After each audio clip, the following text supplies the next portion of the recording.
year and a half ago, I got off the line crew, and I'm now the manager of safety compliance for Quinten Electric. What we like to do is get around to as many locations as we can, free of charge, to show you some electrical safety demonstrations. I have a trailer out there, and I got a PowerPoint I'm going to show you. What you're looking at here are some photos I've taken from around our 7 districts. We cover Scott City, Garden City, Tribune, Leota, Syracuse, clear over into eastern Colorado. We have lines going over there. Clear over by Wichita and Harper, Kansas, Caldwell, Conway Springs. And we try to get out as much as we can, as much as time will allow. Luckily, they have a great setup out here, and we were able to bring our trailer in. Anytime, this is Cody Ellis, Jordan Habiger, journeyman lineman from Wheatland here. They've been with Wheatland around 8 or 9 years. And if you didn't hear what I said earlier, this is my 12th year with Wheatland. I'm a journeyman lineman. I'm now the manager of safety and compliance. So we take this trailer around and show people how you should react when you get in certain situations. We talked about transformers. That's an overhead transformer hanging on that pole right there. Here's our pad mount transformer, that green box I told you, it's got over 7,000 volts in it. We don't want to be sitting on it or setting flower pots on it or covering it with anything. I'm going to talk a little bit more about the trailer, but first I'm going to let Jordan pull a couple. Oh, okay, never mind. Okay, the cutout I talked about being porcelain in the pictures on the video. Can we get one pair of gloves back, please? That's the cutout we're using today. It's actually a polymer. It's not porcelain. Being a lineman, we've had to change out mainly all of the porcelain cutouts in our system because when they crack, they'll burn the top of your pole out. So basically, I've got a wire going out to the disconnect, and all I've got is 120 volts feeding this trailer, just like that plug-in in the wall. But what we're doing is we're sending 120 volts to that transformer right there. It's stepping it up to over 7,000 volts, going up this underground cable, so that top wire, when I push this button, is going to have over 7,000 volts on it. So we're going to give you a quick glimpse of what 7,000 volts looks like. And like I said, this is exactly what we were taught not to do as journeyman linemen. So just bear with us. Coming hot.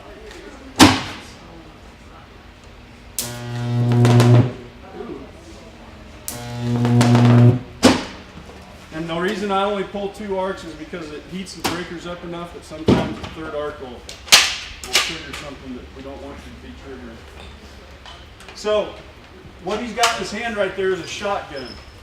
We call it a shotgun because when you operate it, it kind of sounds like a little pump shotgun. I'm sure none of you guys have shot pump shotgun except KLR. Maybe quiet, you probably got a pump shotgun. Anyway, we test those every year at 100,000 volts per foot. These sleeves that we wear when we have to make direct contact with a wire are traded out every 60 days. We check them before we put them on, just like these gloves. And we'll show you why we don't want to have holes in our gloves. It doesn't take anything but a pinhole for electrons to find their way through those gloves. So our hard hats are rated the same way. They're rated for 20,000 volts. These are tested at 20,000 volts, rated for 17,000 volts. So what we're going to do right now is show you what would happen if we ran into 7,000 volts on the top of our head, which we try to keep from doing that, but if we did, Cody's got 7,000 volts in the end of his shotgun, and he's going to trace that helmet. Nothing's happening, everything's fine.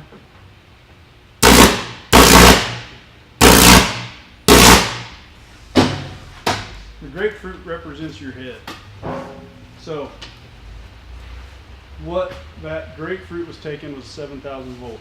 Once you take a hit like that, you're probably dead, but if you did happen to live, you'd be going to a burn unit. That physical contact would continue to burn for 5 to 7 days. And what they would do in that 5 to 7 days, when you woke up in the morning and before you went to bed at night, they'd keep peeling away the tissue that is dying. It's not a burn, and it's not a one and done deal. It just continues to burn. So they peel away all the dead and decaying skin, all the muscle, all the tissue, until it stops burning after 5 to 7 days. And then they decide how many limbs they're going to have to cut off. That's why we have to wear all this stuff. So we're going to show you why we test our gloves every couple months, and before we put them on, every time we air test them, make sure we don't have any holes in them, because all it takes is a small little pinhole for all those electrons to flow through. We've got a piece of sausage in this glove. Everything's fine until he finds a hole in the glove.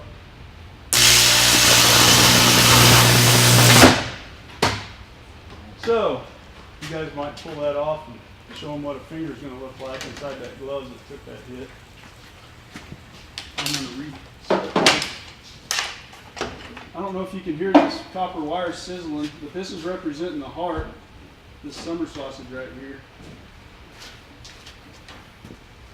We talked about how in the U.S. 22% of our contacts are with primary voltage. Because if we happen to be carrying this ladder through your backyard and have to get into a wire, bad things are going to happen. You're going to become the path to ground, and we never want to become the path to ground. Well,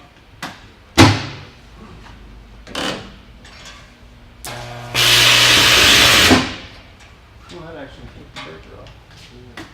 So you can see the smoke coming out of what represents the guy's heart.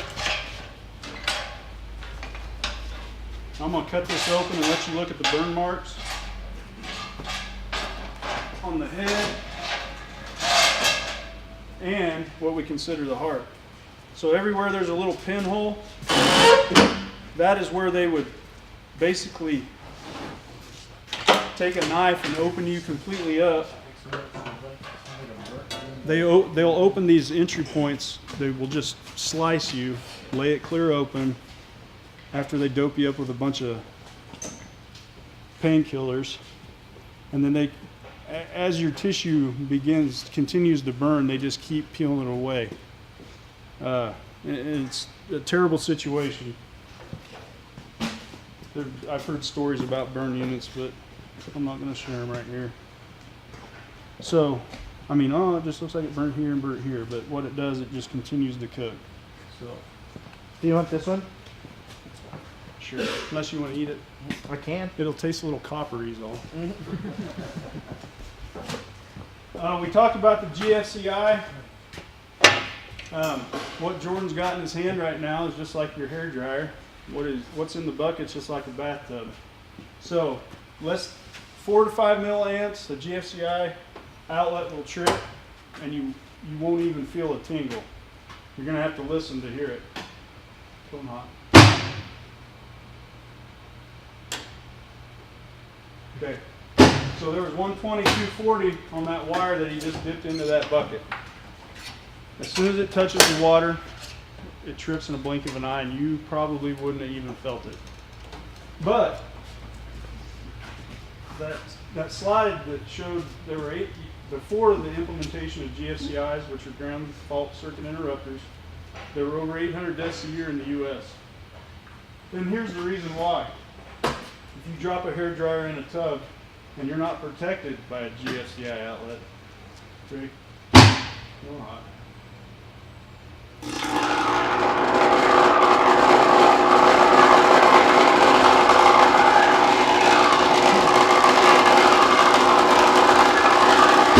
And it would go all day till a breaker got warmed up or it melted all the wire. That's 120, 120, 240. And if you remember, the 200 milliamps is all it takes to stop the human heart. Less than 50 volts. What Cody's doing right now is he's taking the cutout door out, and we talked about that fuse and that little piece of number 5 or 7 lead that's an aluminum alloy. If I pulled, I think it takes 8 pounds or 10 pounds of pressure, and I could break that little alloy in there. So if there's an over voltage or an over amp, that cutout door falls, and that's when your lights go out. We're going to talk about the conductivity of different elements. what he's got in his shotgun. The reason we call them shotguns is they sound like a pump shotgun. We test these every year. Over 100,000 volts a foot is what we test them at. So Cody can touch over 7,000 volts with this shotgun and not have to have his sleeves on because he's not making direct contact with that primary wire. So he's got a steel belted radio in here instead of a fuse door, and we're going to light up your house with it. Come on. So if the light comes on, so we don't need a fuse door. We can just use a tire. Let's go phase the ground.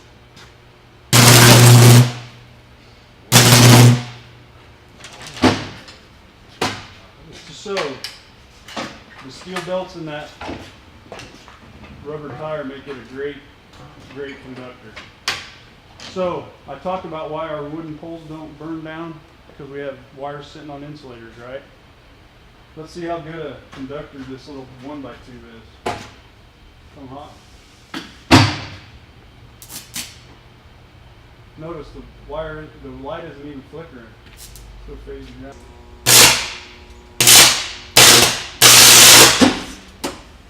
So, just because you got wood in your hand, don't think you're safe. I don't care if it's a tree branch. I was going to bring a tree branch in here, but it's hard to make them go into that shotgun, and it'll just continue to burn you. You won't be able to let go if you're past the ground. We have a little piece of PVC. It used to be white. It's plastic. You'd think it'd be a pretty good insulator. Let's see if we can light that light bulb up with it. Or not. Only in flicker. You can see the electricity tracking through it. And he pulled that off before it gets real hot because it'll just sit there and melt.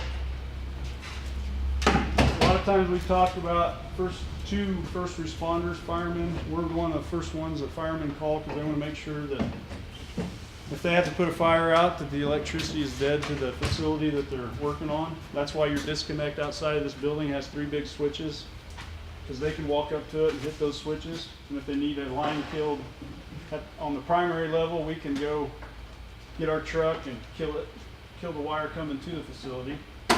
So let's see how conductive a fire hose is. Come hot.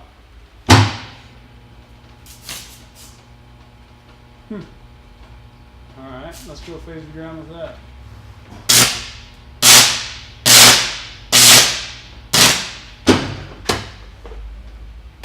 So the last one we got down there, besides the balloon, is a little rope. We use a big rope because it's easier to get into the cutout, but a kite string will do the same thing. And I've told this to the other classes. There was a young man that got a 10-year-old, 12-year-old boy, 10-year-old boy who got, we got to blow a balloon up. 10-year-old boy in Colorado got his kite into the primary wire. You ready, Cody? Yeah. He got his kite into the primary wire. Coming hot. So he crawls up the guy wire on the pole. Okay, let's go phase the ground.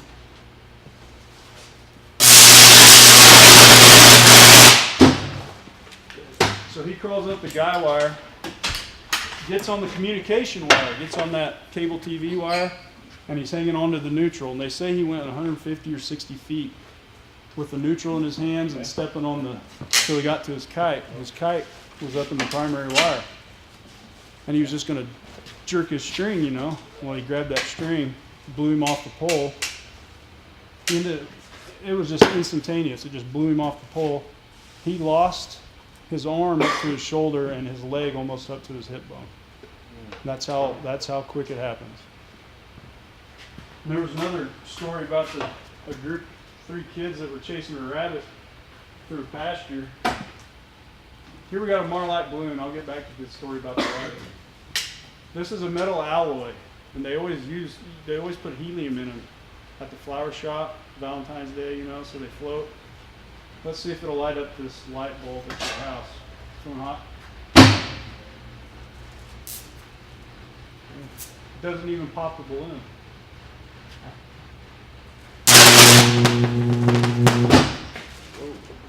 So, you can imagine if that Marlite balloon, Marlite or however you say it, gets into our substation, it can create havoc.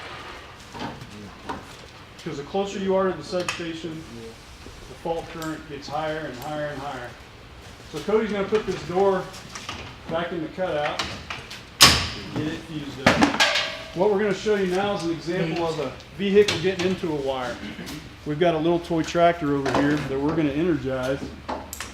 That's over 7,000 volts. We put the plexiglass down because the metal wheels on the tractor will actually arc across to the trailer if we don't. So we've got this ground chain, and we're going to hook up to the primary and energize this tractor at over 7,000 volts. We've got a little dude over here that we're going to set in the tractor, and he's got a little meat stick for his heart. It's representing his heart. We're going to show you. You can be in your vehicle, you can be touching metal in your vehicle, you can be doing whatever in the vehicle, and you're going to be fine. Until you become that path to ground, you will be fine. So, we're going to hook this little guy up, and it's kind of tricky. He swivels a little bit too much. But Cody's going to put him in this tractor on the plastic seat, and he's even going to go down and touch the metal parts of the tractor while he's in the tractor. He's fine, nothing's happening. And there's 7,000, that tractor is at over 7,000 volts. Everything is fine. He can touch the plastic and the metal in the tractor. Nothing happens. Not until he becomes a path to ground.